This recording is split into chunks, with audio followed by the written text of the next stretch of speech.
As a housekeeper in luxury hotels, I had seen it all: celebrity chaos, rooms in disarray, and strange items left behind in a rush.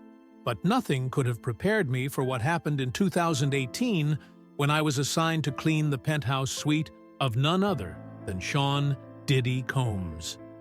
What seemed like just another night in a high-profile hotel quickly turned into a nightmare that would haunt me forever. Inside room 10,012, the atmosphere was suffocating. The room was a mess, but what I uncovered beneath the bed sent a chill through my bones. A black duffel bag, stained with fresh blood, hid secrets darker than I could have imagined. What was inside would change everything I thought I knew about the hidden world behind the celebrity facade. And it's something I will never forget. The mundane yet strange reality of housekeeping. I had worked as a housekeeper for years, specifically in high-end hotels, where I frequently encountered celebrities who often stayed in the suites. It wasn't a glamorous job by any means, but it was steady work that paid the bills. Over time, I became numb to the oddities of the industry.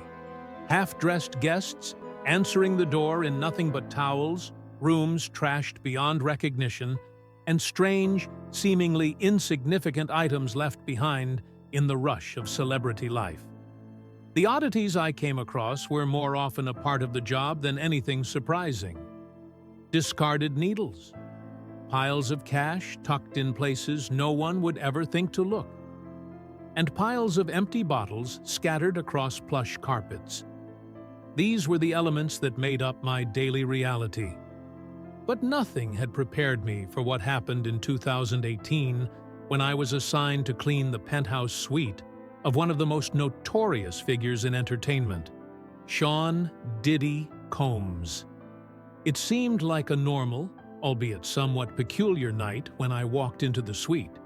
But the moment I stepped into room 10,012, my life and my perception of the world I worked in would be forever changed.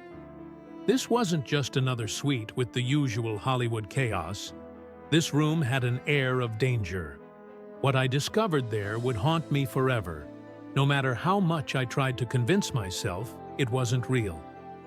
The memories still keep me awake at night.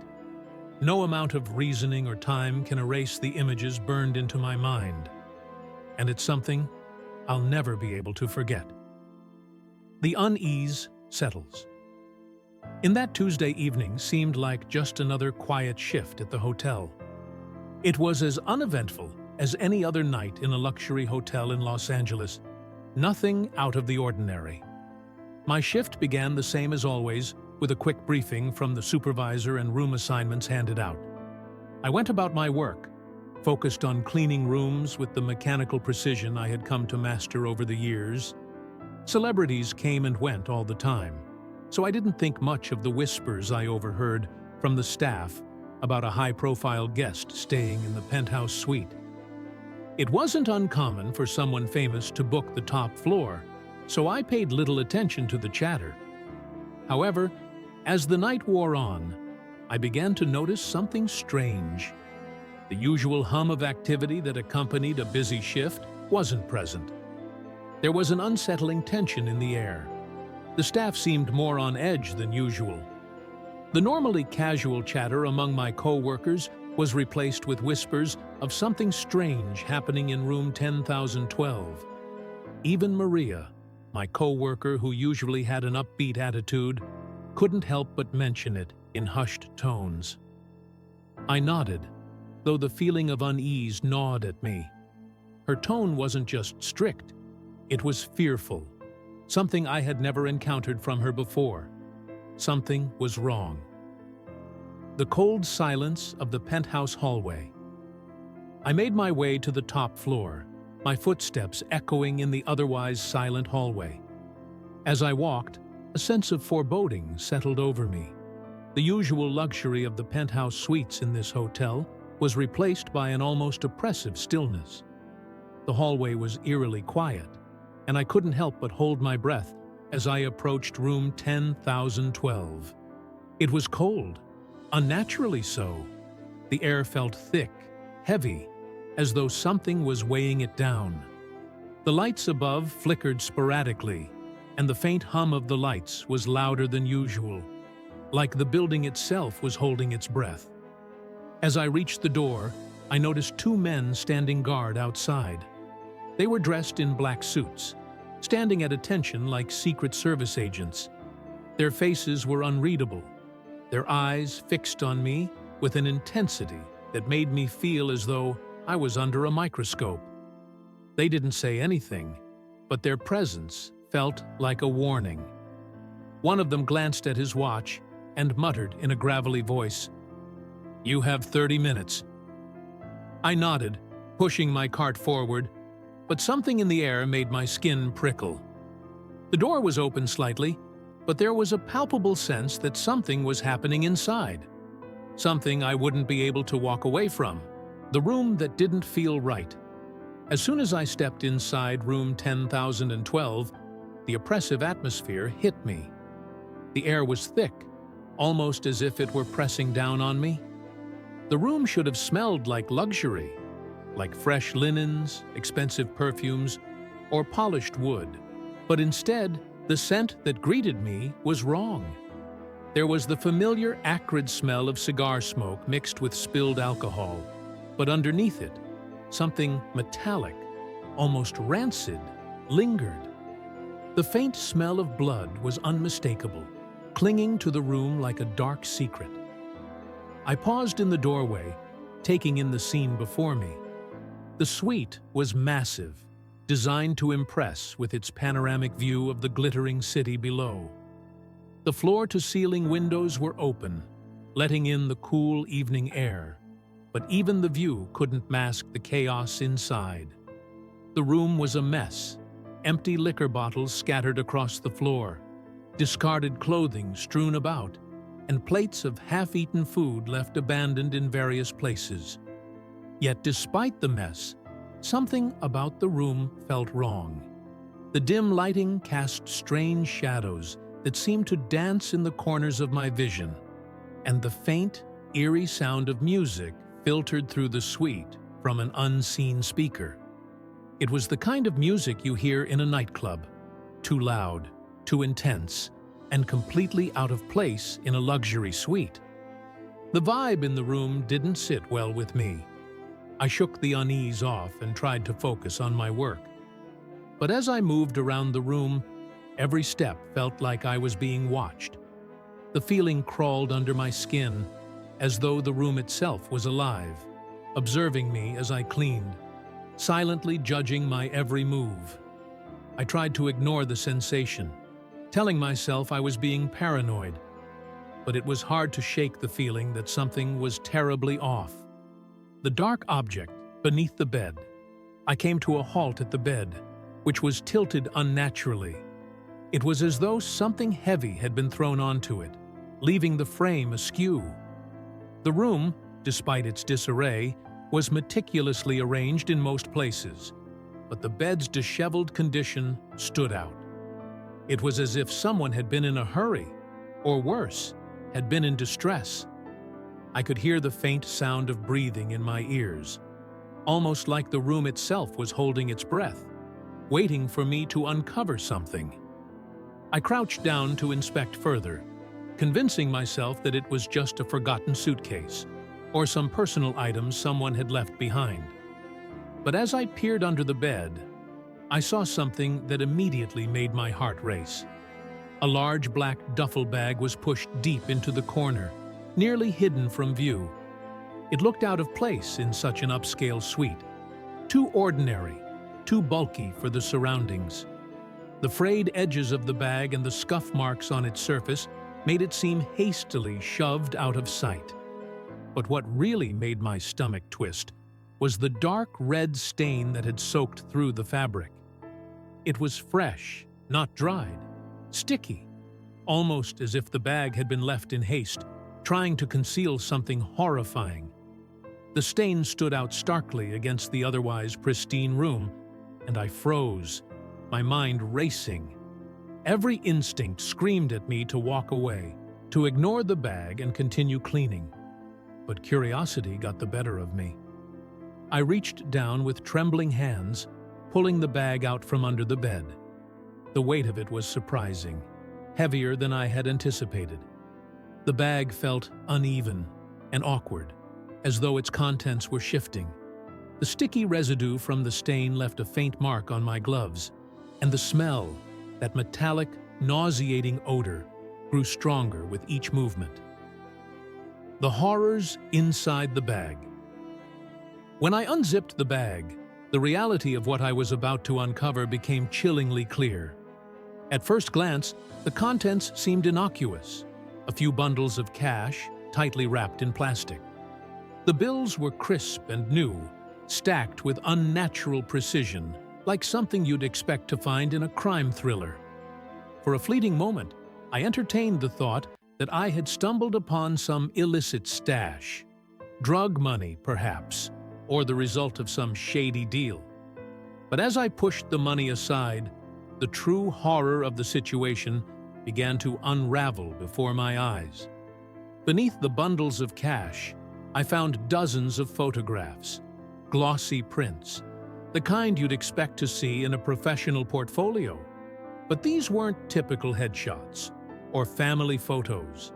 These were candid shots, taken without the subject's knowledge, from odd angles and unsettling perspectives. Some were of well-known celebrities, their faces instantly recognizable to anyone who followed the news. Others depicted ordinary people, an older woman walking her dog, a man sitting alone on a park bench, a child playing near a schoolyard. Each photo had a handwritten note scrawled across the back in jagged red ink. I could barely hold the photo steady as I read the words, "Too much," "Under observation," "Compromised." The notes grew darker as I flipped through the photos, each one more disturbing than the last. One photo showed a woman sitting in a cafe, her face tight with fear as she glanced over her shoulder. The note on the back read, "Final warning." Another photo showed a man slumped in a chair, his head tilted at an unnatural angle. The note simply read, "Eliminated." As I read the notes, my breath quickened. My hands began to shake uncontrollably as I pushed aside more photos, desperately hoping that what I was uncovering was some sick joke, some elaborate setup for a film. But as I reached the bottom of the bag, I found something far worse. Wrapped in thick, industrial-grade plastic, a bulky, irregular shape lay waiting. The familiar dark red stain had soaked into the plastic, making my stomach churn. With trembling hands, I carefully unwrapped the package. What I found was a severed hand. The flesh was bloated, discolored, and the nails were chipped and dirty, caked with dried blood. The faint gleam of a gold wedding band caught the light, and my body recoiled in horror. I staggered back, nearly tripping over the edge of the bed. The room seemed to close in on me, the walls pressing down with a crushing weight. My mind couldn't comprehend what I had just uncovered, and my body fought against the rising tide of panic. I glanced around the room, desperate for something familiar to anchor me in reality. But nothing made sense anymore. The room, the bag, the photographs, they were all part of something far darker than I had ever imagined. The unseen world behind the glamour. I had been a housekeeper for years, working in luxury hotels where the elite, particularly celebrities, often stayed. The job was far from glamorous, but it paid the bills. Over time, I became numb to the oddities of the industry. Things that once shocked me became mundane. Half-dressed people answering the door with no sense of modesty. Rooms that looked like they had been ravaged by a hurricane, and the occasional oddities like used needles or piles of cash left carelessly in strange corners. But in 2018, when I was assigned to clean the penthouse suite of Diddy Combs, the reality of my job and the hidden darkness within this world collided in a way that would haunt me forever. That night still lingers in my memory. No matter how much I try to convince myself it wasn't real. What I saw, what I felt, still keeps me awake at night, trapped in the grip of a terror I can't shake. The disturbing images from that suite never fade, no matter how far I've tried to run from them. That night changed everything. I could never go back to the innocence I once had, not after stepping into a world darker than I could have ever imagined. A routine night that would become anything but. It was a quiet Tuesday evening, at least as quiet as it could be in a luxury hotel in Los Angeles. My shift started like any other. I had just finished my usual briefing and was handed my room assignments for the night. The routine was predictable. Clean, sanitize, change linens, and prepare the room for the next guest. Celebrities came and went regularly, so I had long since stopped paying attention to the whispered gossip about who was staying where. That night, however, something was different. There was an odd tension in the air, a tightness I couldn't ignore. The staff was on edge, their faces drawn, their voices hushed. I had worked at this hotel long enough to know that when a high-profile guest checked in, things weren't always as simple as they seemed. Rumors circulated, security was tightened, and the usual flow of hotel business was disrupted. But this was the first time I had seen the staff so uneasy. Maria, a co-worker who had been with the hotel longer than I had, approached me during my shift. Her face was pale, her eyes darting. Her eyes bore into mine as if trying to communicate something without saying it aloud. There was an unspoken fear in her voice, something more than just professional caution. My heart began to pound in my chest as she gave me a stern nod. I didn't argue, but deep down, I knew something wasn't right. I didn't know what awaited me inside that suite, but I could feel it. The silent hallway to hell. When I reached the top floor, I immediately felt the difference. The air was heavier, the silence more oppressive. It was as though the entire top floor had been sealed off from the rest of the world.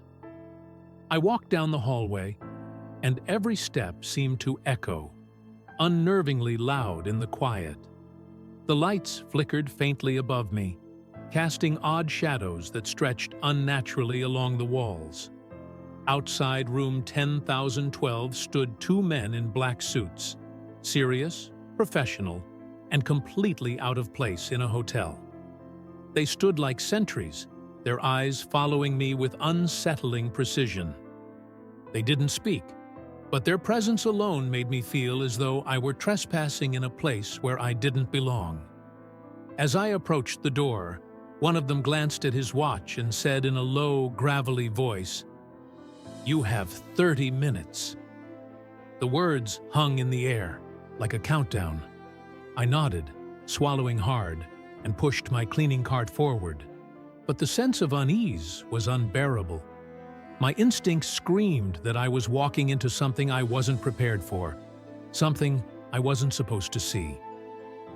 The oppressive atmosphere of room 10,012. As soon as I stepped inside room 10,012, the air seemed to change. The room should have smelled like luxury, fresh linens, delicate floral scents, and the faintest trace of perfume. But instead, the air was thick with something darker. There was a mixture of cigar smoke, spilled alcohol, and something metallic that lingered in the corners. It was the smell of something wrong, something unnatural. The suite was breathtaking. A panoramic view of the city stretched before me, the lights below twinkling like 1,000 stars.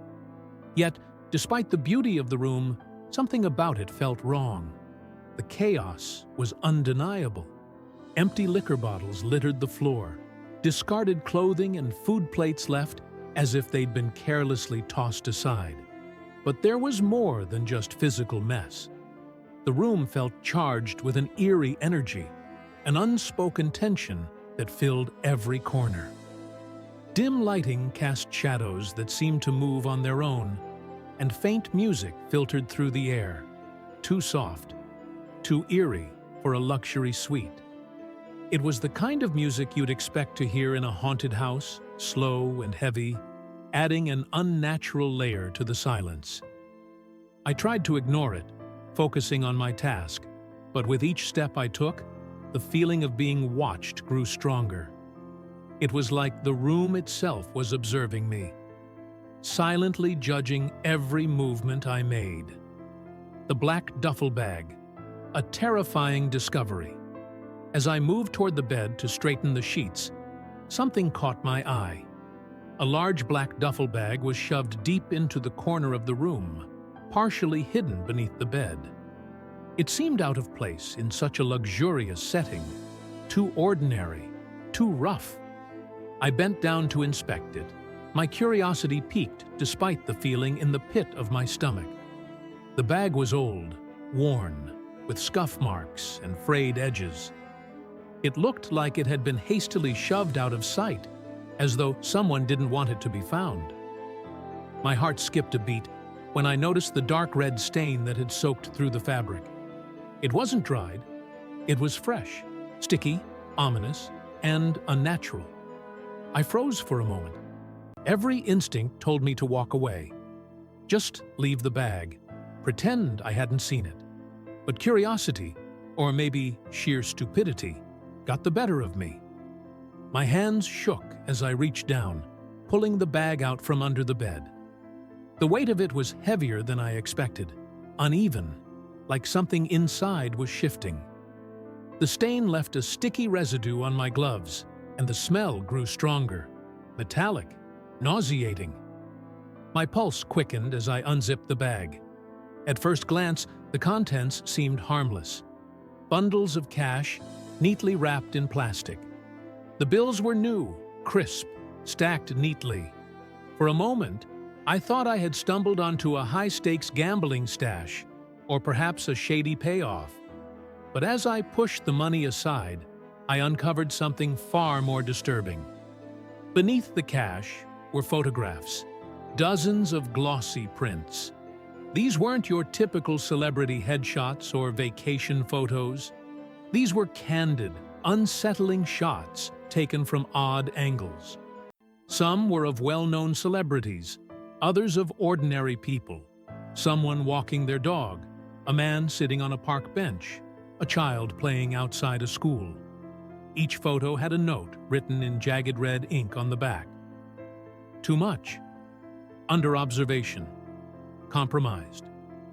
The notes grew darker as I flipped through them.